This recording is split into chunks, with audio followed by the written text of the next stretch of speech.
సుకుమార్ గారి డైరెక్షన్లో రంగస్థలం నాకు నటన చూసి ఇతనికి బెస్ట్ యాక్ట్ అవార్డు రావాలని మనస్ఫూర్తిగా అనిపించింది. అంటే అంత గొప్ప పెర్ఫార్మెన్స్ చేశాడు. భవిష్యత్తులో ఇతను ఉత్తమ నటుడు కూడా కావాలి, ఉత్తమ నటుడు అవార్డు అందుకోవాలి. ఎందుకంటే తనకి ఇక్కడ పెరగల, ఆంధ్రాలో పెరగల, కీలకమైన సంవత్సరాలన్నీ తమిళనాడులో పెరిగాడు, కొంత హైదరాబాద్లో తెలంగాణలో పెరిగాడు.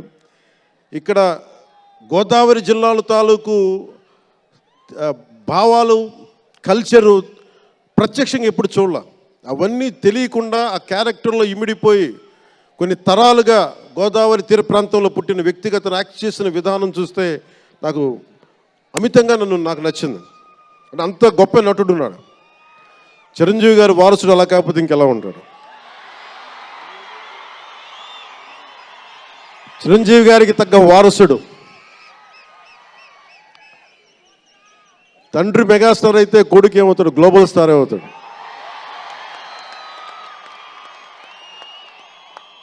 అంటే చిరంజీవి గారిని ఎందుకు అంటే ఎక్కడ గుర్తు పెట్టుకోవాలంటే, అంటే నాకు మా అన్నయ్య అంటే ఎందుకు గౌరవం, మొన్న కూడా ఇంట్లో అప్పుడప్పుడు చెప్తా ఉంటాం.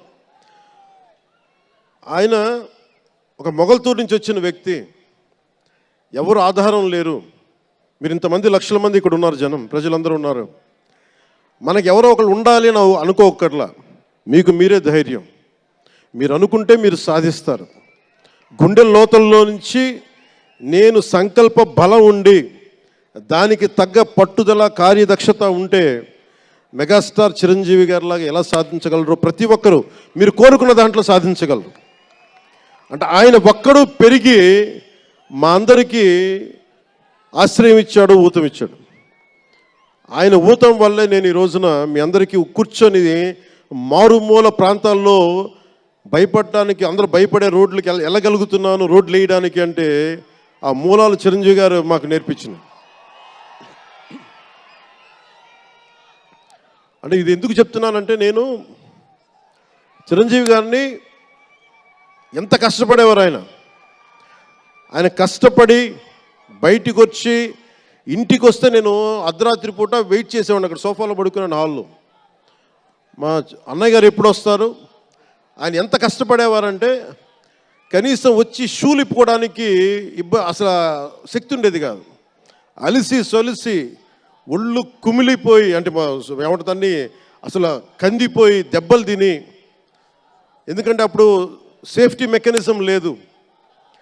మన గుండా షూటింగ్ టైంలో మన ఏదో అనకాపల్లి వెళ్తుంటే ఇక్కడే చిరంజీవి గారు చేశారు, ఎవరు ఆయన సన్నిహితులు చెప్తా ఉంటే, ఆ పడిపోయి ట్రైన్ కింద యాక్సిడెంట్లో కాలు ఫ్రాక్చర్ అయ్యి, అలాంటి ఒక సేఫ్టీ లేని పరిస్థితులు ఆయన చేస్తూ ఇంటికి వచ్చేటప్పటికి మాకు చేయగలిగేది ఏంటంటే, మాకు గిల్టీగా ఉండేది.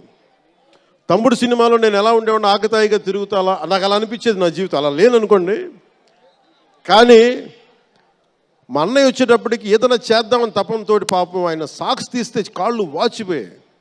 ఆ షూ కూడా వచ్చేది కాదు, చెమటతో తడిచిపోయేది.